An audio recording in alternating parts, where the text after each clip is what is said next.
1 Samuel chapter 17.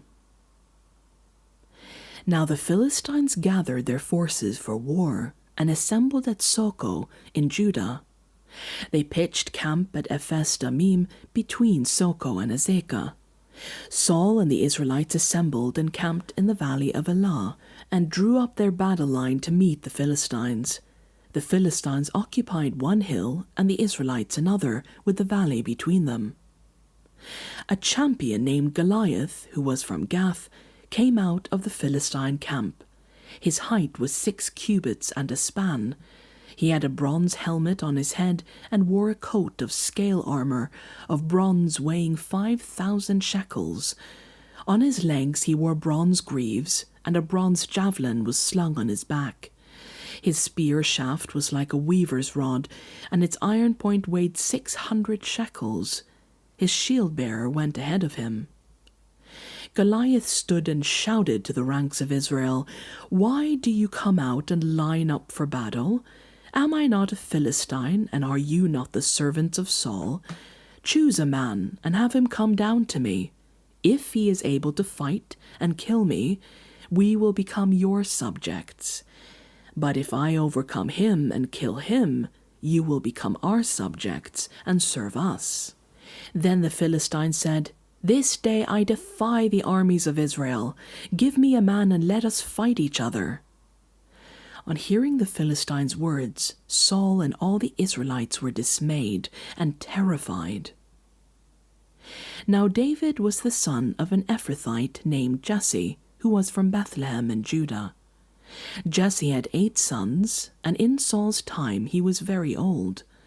Jesse's 3 oldest sons had followed Saul to war. The firstborn was Eliab, the second Amminadab, and the third Shammah. David was the youngest. The 3 oldest followed Saul, but David went back and forth from Saul to tend his father's sheep at Bethlehem. For 40 days the Philistine came forward every morning and evening and took his stand. Now Jesse said to his son David, "Take this ephah of roasted grain and these 10 loaves of bread for your brothers, and hurry to their camp.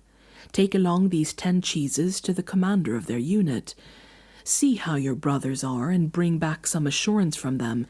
They are with Saul and all the men of Israel in the valley of Elah, fighting against the Philistines." Early in the morning David left the flock in the care of a shepherd, loaded up and set out, as Jesse had directed. He reached the camp as the army was going out to its battle positions, shouting the war cry. Israel and the Philistines were drawing up their lines facing each other. David left his things with the keeper of supplies, ran to the battle lines, and asked his brothers how they were. As he was talking to them, Goliath, the Philistine champion from Gath, stepped out from his lines and shouted his usual defiance, and David heard it. Whenever the Israelites saw the man, they all fled from him in great fear. Now the Israelites had been saying, "Do you see how this man keeps coming out? He comes out to defy Israel. The king will give great wealth to the man who kills him. He will also give him his daughter in marriage, and will exempt his family from taxes in Israel."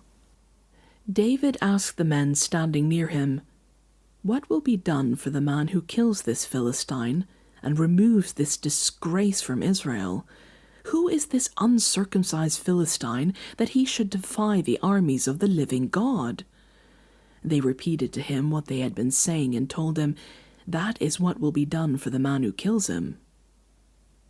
When Eliab, David's oldest brother, heard him speaking with the men, he burned with anger at him and asked, "Why have you come down here? And with whom did you leave those few sheep in the wilderness?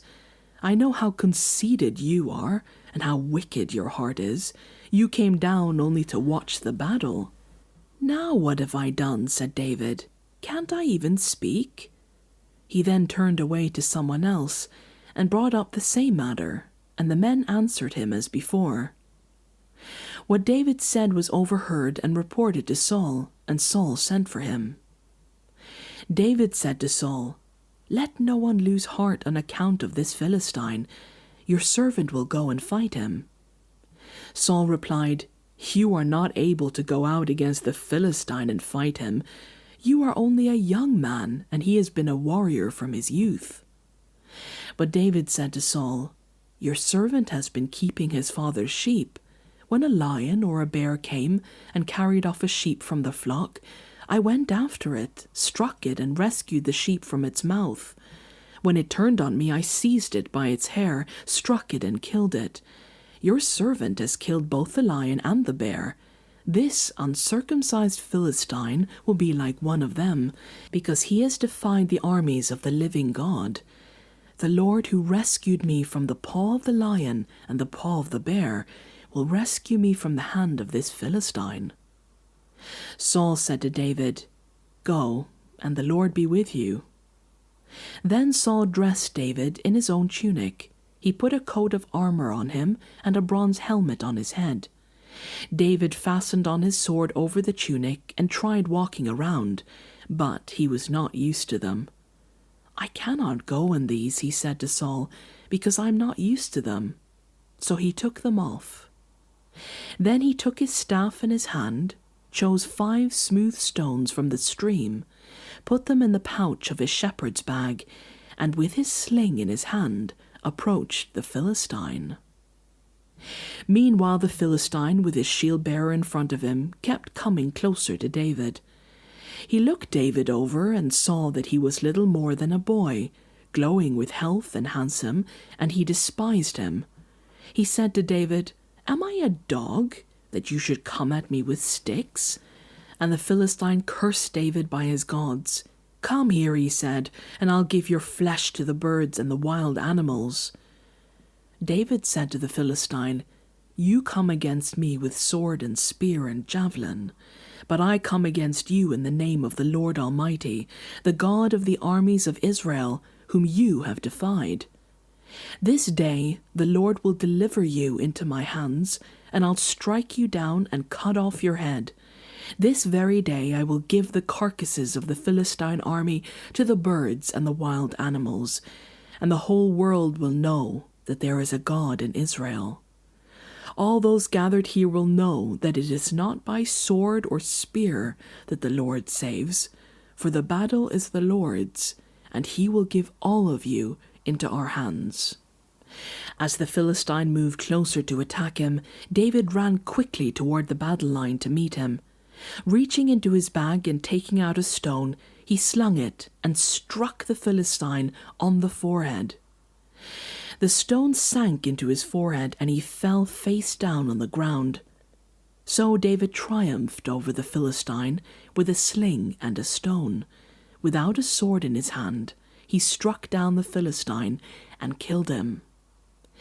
David ran and stood over him. He took hold of the Philistine's sword and drew it from the sheath. After he killed him, he cut off his head with the sword.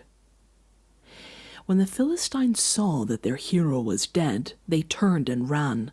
Then the men of Israel and Judah surged forward with a shout, and pursued the Philistines to the entrance of Gath and to the gates of Ekron. Their dead were strewn along the Sha'araim road to Gath and Ekron.